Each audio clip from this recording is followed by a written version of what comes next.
Hello, everyone, and welcome back to Rise and Thrive. I'm Emma Sullivan, and today we're talking about something that affects 40 million adults in America: anxiety. And I'm David Park, currently experiencing mild anxiety about discussing anxiety on a podcast about wellness. Meta, isn't it? Y'all, let me tell you, David's not joking. We're diving into some real territory today. No wellness cliches, no toxic positivity, just honest conversation about the nation's most common mental illness. Right, and we're basing this on Scott Stossel's brutally honest article in The Atlantic called Surviving Anxiety. Emma, I have to say, when I first read this piece, I was simultaneously horrified and relieved. Horrified and relieved? That's quite the combination. Well, horrified because he describes taking 2 Xanax, 1 Inderal, and 2 shots of vodka just to give a public speech. Relieved because I realise my own pre-presentation stress sweating is actually quite manageable by comparison. Here's the thing, though. Stossel's experience might sound extreme, but anxiety exists on a spectrum. Some people need multiple medications. Some people need therapy. And some people just need to acknowledge that their heart racing before a big meeting is actually normal. Quite. But let's start with the basics for our listeners. Emma, what exactly is anxiety from a clinical perspective? So, anxiety is your body's natural response to stress. It's that feeling of fear or apprehension about what's coming next. The problem is when that response becomes disproportionate to the actual threat, like needing vodka at 9 a.m. to give a talk. Right. And Stossel describes this fascinating phenomenon where his anticipatory anxiety about public speaking would start weeks before the actual event. He'd be lying awake at night, stomach churning, contemplating elaborate escape scenarios. Oh, the escape scenarios. I do this too. Before my son's parent-teacher conference, I'd already planned 3 different routes out of the school and rehearsed saying, "I have explosive diarrhea," as my emergency exit excuse. Did you actually have explosive diarrhea? No, that's the point. My brain was creating disaster scenarios for a 15-minute conversation about kindergarten finger painting. That's anxiety. Brilliant example. So let's talk about what Stossel tried over his lifetime to manage this. He lists an impressive array of interventions: therapy, drugs, booze, cognitive behavioral techniques, exposure therapy, you name it. And here's what I love about his honesty. He admits that nothing completely eliminated his anxiety.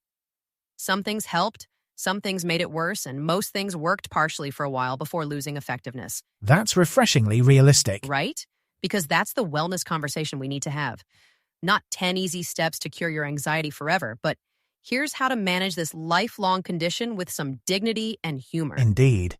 Now, from a scientific standpoint, anxiety disorders involve several neurotransmitter systems, primarily gamma-aminobutyric acid, or GABA, serotonin, and norepinephrine. When these systems are dysregulated, you get the physical and psychological symptoms Stossel describes. Okay, David, translate that for those of us who didn't major in neuroscience. Right. Essentially, your brain chemicals are having a bit of a disagreement about what constitutes a genuine threat versus a kindergarten conference. The wires get crossed, and suddenly your body is preparing to flee from a saber-toothed tiger when you're actually just giving a PowerPoint presentation. I love that. Your brain thinks PowerPoint equals saber-toothed tiger. Although honestly, some PowerPoints are that terrifying. Fair point. Now, Stossel describes his medication regimen in detail. Xanax, which is a benzodiazepine that enhances GABA activity, essentially telling your brain to calm down. Inderal, a beta blocker that reduces physical symptoms like trembling and rapid heartbeat. And vodka, which is, well, vodka. Yes, alcohol as self-medication is obviously problematic. It provides temporary relief but can worsen anxiety long-term and creates dependency issues. Stossel is brutally honest about this trade-off. Here's the thing, though, and I think this is so important. He's not recommending this approach. He's describing his reality. There's a difference between "this is what I do to survive" and "this is what you should do." Absolutely, and it raises interesting questions about functionality versus ideal health. If someone can only give speeches with pharmaceutical assistance, is that acceptable? Or should we push for complete medication-free management? Y'all, this is where I get real passionate. The answer is whatever helps you function. If someone needs medication to do their job, have relationships, leave their house, that's not weakness. That's practical survival. I'm with you there. The stigma around mental health medication is genuinely baffling. No one shames diabetics for taking insulin. Exactly. But anxiety medication? Suddenly you're not dealing with your issues or masking the real problem. No, you're managing a medical condition so you can live your life. Right? Now, Stossel also discusses various types of therapy he's tried: cognitive behavioral therapy, psychodynamic therapy, exposure therapy. Emma, can you break down what these actually involve? Sure. So cognitive behavioral therapy, or CBT, is about identifying and changing thought patterns. Like, if you think everyone will laugh at my presentation, CBT helps you examine whether that's actually true and develop more realistic thoughts. And psychodynamic therapy? That's the tell me about your childhood approach. It explores how early experiences shape current anxiety. Like, maybe your public speaking fear connects to being humiliated in third grade show and tell. Exposure therapy is particularly fascinating. The idea is you gradually expose yourself to the feared situation in controlled doses, building tolerance over time. For public speaking anxiety, you might start by speaking to one person, then 5, then 20. Which sounds great in theory, but can be absolutely terrifying in practice. Stossel describes forcing himself into anxiety-provoking situations, and sometimes it helped. Sometimes it made things worse. That's the frustrating thing about anxiety treatment. It's not one size fits all. What works brilliantly for one person might be utterly useless for another. Okay, so let's get practical for our listeners. David, you mentioned you get nervous before presentations. What do you do? Right. Well, I've learned that preparation is key for me. If I know my material backwards and forwards, my anxiety drops significantly. I also do breathing exercises. 4 counts in, hold 4, 4 counts out. Sounds simple, but it genuinely helps. I do the breathing thing too. Although sometimes I get so focused on counting that I forget what I was supposed to be saying. Then I'm anxious about both the presentation and my inability to count to 4. That's delightfully meta. Here's what helps me, and this might sound weird. I imagine the absolute worst-case scenario. Like, really go there. What if I completely bomb this parent-teacher conference? What if my kid's teacher thinks I'm an unfit mother? And then what? And then I realize, okay, that would be uncomfortable, but I'd survive. My kid would still love me. Life would continue. Sometimes playing out the catastrophe makes it less scary. That's actually a cognitive technique called decatastrophizing. You're essentially proving to your brain that even the worst outcome is survivable. Look at you with the fancy terminology. But yes, exactly.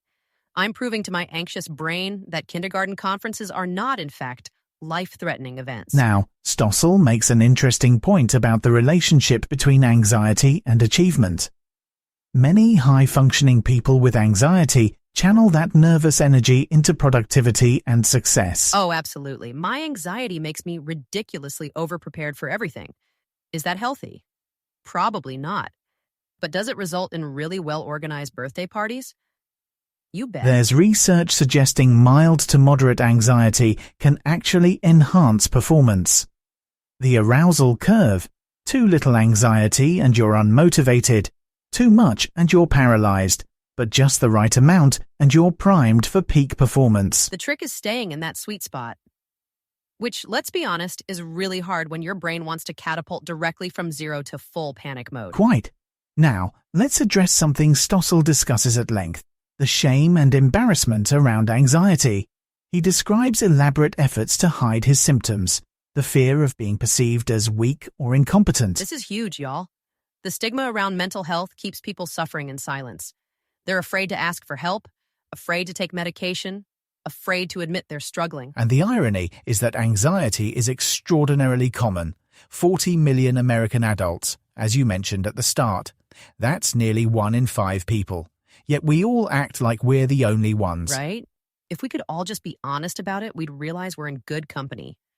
Like, I guarantee half our listeners are thinking, oh, thank God, I'm not the only one who catastrophizes about kindergarten conferences. I'm certainly feeling less alone in my pre-presentation stress sweating. See?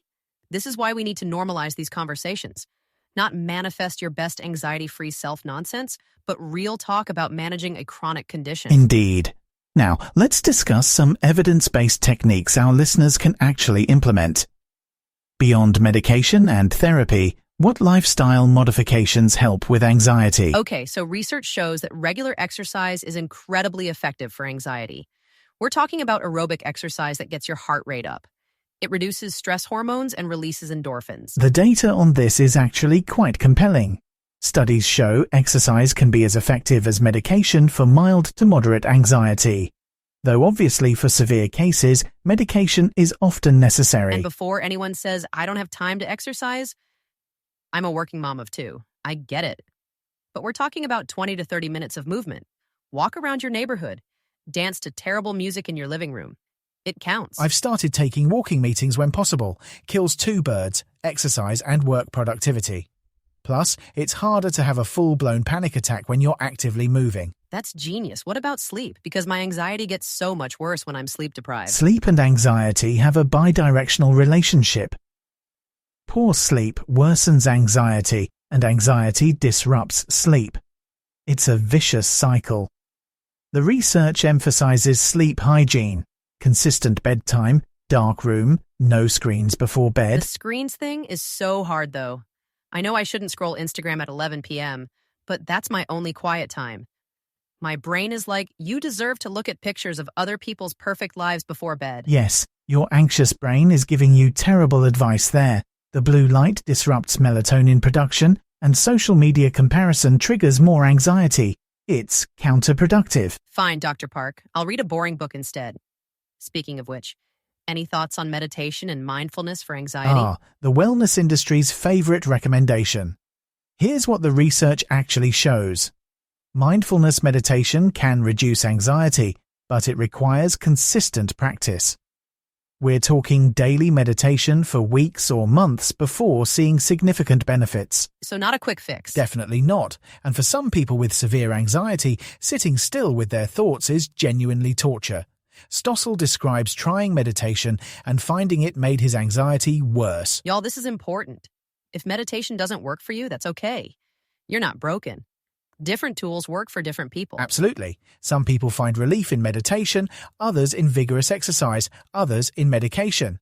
The goal is finding what works for your brain and your life. What about diet? Does what we eat affect anxiety levels? There is emerging research on the gut-brain axis suggesting that gut health influences mental health.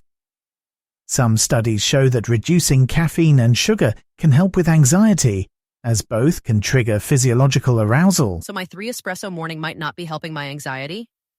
Shocking news, David. Truly shocking. I detect sarcasm. A little bit, but seriously, I know coffee makes my anxiety worse. I just really like coffee. This is the eternal wellness struggle, knowledge versus behavior change. That's precisely why the just do better approach to wellness is so frustrating. Knowing what helps doesn't automatically translate to doing it consistently. Preach. Okay, let's talk about something Stossel mentions. The relationship between anxiety and avoidance. He describes canceling speeches, avoiding social situations, essentially shrinking his life to avoid anxiety triggers. This is one of the most insidious aspects of anxiety disorders. Avoidance provides short-term relief, but reinforces the fear long-term. Your brain learns, I avoided the scary thing and felt better. Therefore, the scary thing is actually dangerous. It's like training your brain in the opposite direction you want to go. But here's the thing. Sometimes avoidance is necessary for survival. If you're having a panic attack, you might need to leave that situation. Right. There's a difference between strategic avoidance during crisis and chronic avoidance that limits your life. The goal is gradually expanding your comfort zone without pushing so hard you traumatize yourself. That balance is so hard to find. Too much pushing and you have a breakdown. Too little and you're stuck in a tiny safe zone forever. This is where working with a good therapist can be invaluable. They can help you challenge yourself appropriately without going too far. Speaking of therapy, let's address the elephant in the room. Therapy is expensive. Even with insurance, copays add up. Not everyone has access to quality mental health care. That's a genuine systemic problem. However, there are some resources available. Many communities have sliding scale clinics. Some therapists offer reduced rates. Online therapy platforms like BetterHelp or TalkSpace can be more affordable. And there are free resources too. The Anxiety and Depression Association of America has self-help tools. Crisis hotlines provide immediate support. It's not ideal, but it's something. The Substance Abuse and Mental Health Services Administration, SAMHSA, has a national helpline, 1-800-662-4357. That's 1-800-662-HELP. Good information. Now, before we wrap up, I want to circle back to something crucial. Stossel's honesty about his ongoing struggle. He's not cured, he's surviving. That's powerful framing.